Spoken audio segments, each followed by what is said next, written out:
आदरणीय प्रधानमंत्री जी, उत्तर प्रदेश के आदरणीय मुख्यमंत्री जी, आदरणीय राज्यपाल महोदया,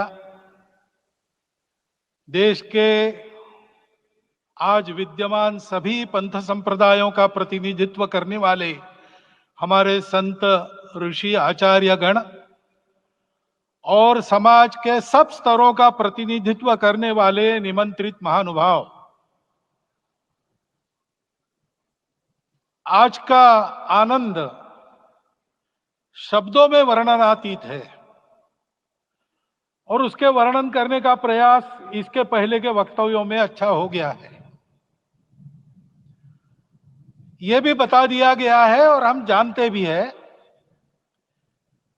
कि आज अयोध्या में रामलला के साथ भारत का स्व लौट के आया है।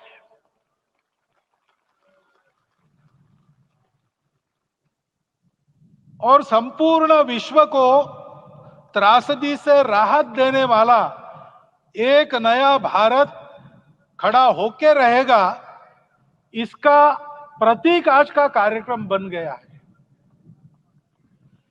ऐसे समय में आपके उत्साह का, आपके आनंद का वर्णन कोई नहीं कर सकता।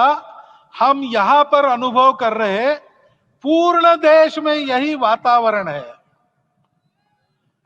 छोटे छोटे मंदिर के सामने दूरदर्शन पर इस कार्यक्रम को सुनने वाले हमारे समाज के करोड़ों बंधु वहां पहुंच न पाए, ऐसे घर घर के हमारे नागरिक सज्जन, माता भगिनी सब भाव विभोर है, सब में आनंद है, सब में उत्साह है। और ऐसे समय में जोश की बातों में थोड़ी सी होश की बात करने का काम मुझे ही दिया जाता है। आज हमने सुना कि इस प्राण प्रतिष्ठा महोत्सव में पधारने के पूर्व प्रधानमंत्री जी ने कठोर व्रत रखा। जितना कठोर व्रत रखने को कहा था, उससे कई गुना अधिक कठोर व्रताचरण उन्होंने किया। मेरे पुराना उनसे परिचय है, मैं जानता हूं वो तपस्वी है ही, परंतु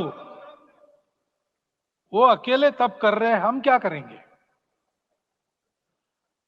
अयोध्या में रामलला आए, अयोध्या से बाहर क्यों गए थे? रामायण में क्यों गए थे बाहर? तो अयोध्या में कलह हुआ। अयोध्या उस पुरी का नाम है जिसमें कोई द्वंद्व नहीं, जिसमें कोई कलह नहीं, जिसमें कोई दुविधा नहीं। वो हुआ 14 वर्ष वनवास में गए। वो सब ठीक होने के बाद दुनिया के कलह को मिटा के वापिस आए। आज रामलला वापस फिर से आए हैं 500 साल के बाद। जिनके त्याग, तपस्या, प्रयासों से ये सोने का दिन आज हम देख रहे, सुवर्ण दिवस देख रहे, उनका स्मरण प्राण प्रतिष्ठा के संकल्प में हम लोगों ने कहा, आपने सुना होगा, स्मरण किया। उनकी तपस्या को, उनके त्याग को, उनके परिश्रम को शत बार, सहस्त्र बार, कोटि बार नमन है। रामलला के यहां इस युग में आज के दिन फिर वापस आने का इतिहास जो जो श्रवण करेगा वो राष्ट्र के लिए कर्म प्रवण होगा और उसके राष्ट्र का सब दुख दैन्य हरण होगा। ऐसे इस इतिहास का सामर्थ्य है। परंतु उसमें हमारे लिए कर्तव्य का आदेश भी है। प्रधानमंत्री जी ने तप किया, अब हमको भी तप करना है। राम राज्य आने वाला है, वो कैसा था? दैहिक दैविक भौतिक तापा, राम राज नहीं कहु व्यापा। सब नर करहि परस्पर प्रीति, चलहि स्वधर्म निरत श्रुति नीति। सब निर्दंभ धर्म रत पुनि, नर अरु नारी चतुर सब गुनी। सब गुणज्ञ पंडित सब ज्ञानी, सब कृतज्ञ नहीं कपट सयानी। राम राज्य के सामान्य नागरिकों का जो वर्णन है, हम भी इस गौरवमय भारतवर्ष की संतानें हैं। कोटि कोटि कंठ उसका जयगान करने वाले हमारे हैं। हमको इस प्रकार के व्यवहार को रखने का तप आचरण करना पड़ेगा। हमको भी सारे कलह को विदाई देनी पड़ेगी। छोटे छोटे परस्पर मत रहते हैं, छोटे छोटे विवाद रहते हैं, उसको लेकर लड़ाई करने की आदत छोड़ देनी पड़ेगी। आखिर है क्या? ये बात बताई। वो सामान्य नागरिक कैसे थे? निर्दंभ, प्रामाणिकता से आचरण करने वाले, केवल बातें करने वाले नहीं और बातें करके उसका अहंकार पालने वाले नहीं थे। काम करते थे, आचरण करते थे और अहंकार नहीं था, ऐसे वो थे। और धर्मरत थे, यानी क्या थे? इस पर कठिन भाषा में प्रवचन बहुत लंबा हो सकता है, लेकिन थोड़े में धर्म के जो 4 मूल्य जिनकी चौखट पर धर्म है, ऐसा श्रीमद् भागवत में बताया है, सत्य करुणा शुचिता तपस, उसका आज हमारे लिए युगानुकूल आचरण क्या है?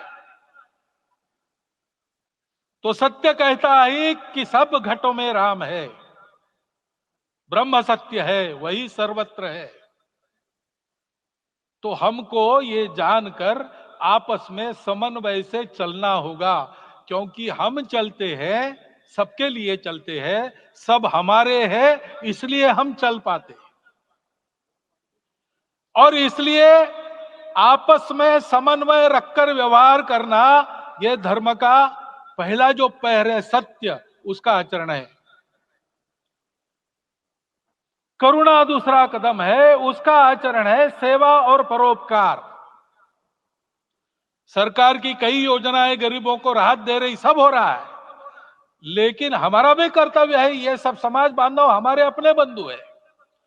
तो जहां हमको दुख दिखता है, पीड़ा दिखती है, वहां हम दौड़ जाए, सेवा करें, दोनों हाथों से कमाएं, अपने लिए न्यूनतम आवश्यक रखकर बाकी सारा वापस दे, सेवा और परोपकार के माध्यम से।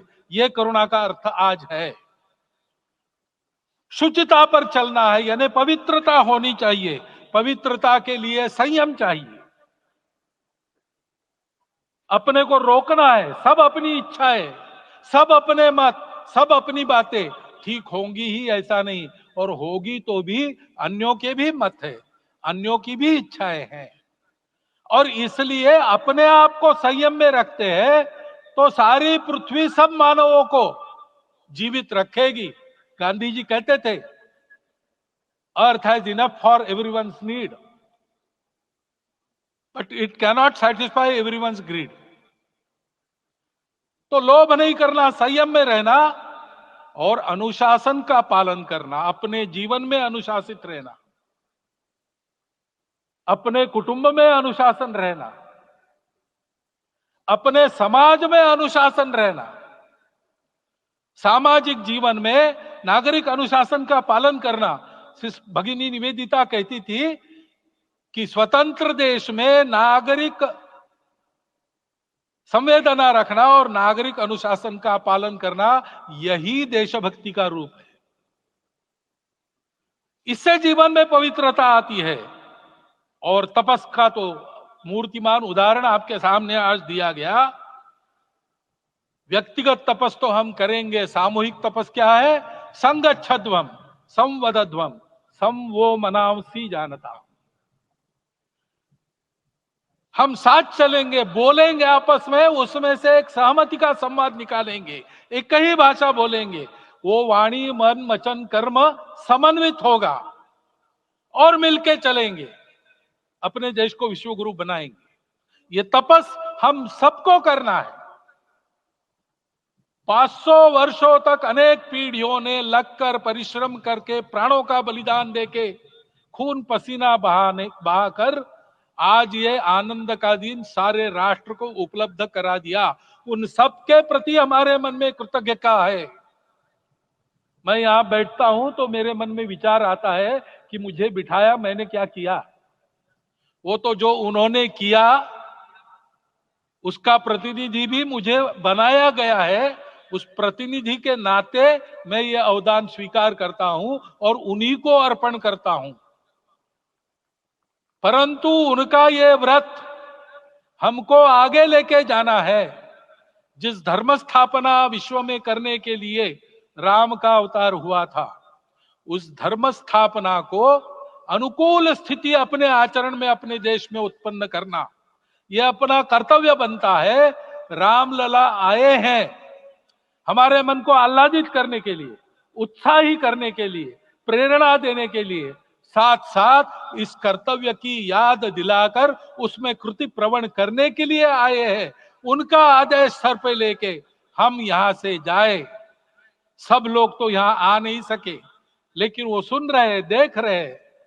अभी इसी क्षण से इस व्रत का पालन हम करेंगे तो मंदिर निर्माण पूरे होते होते विश्व गुरु भारत का निर्माण भी पूरा हो जाएगा।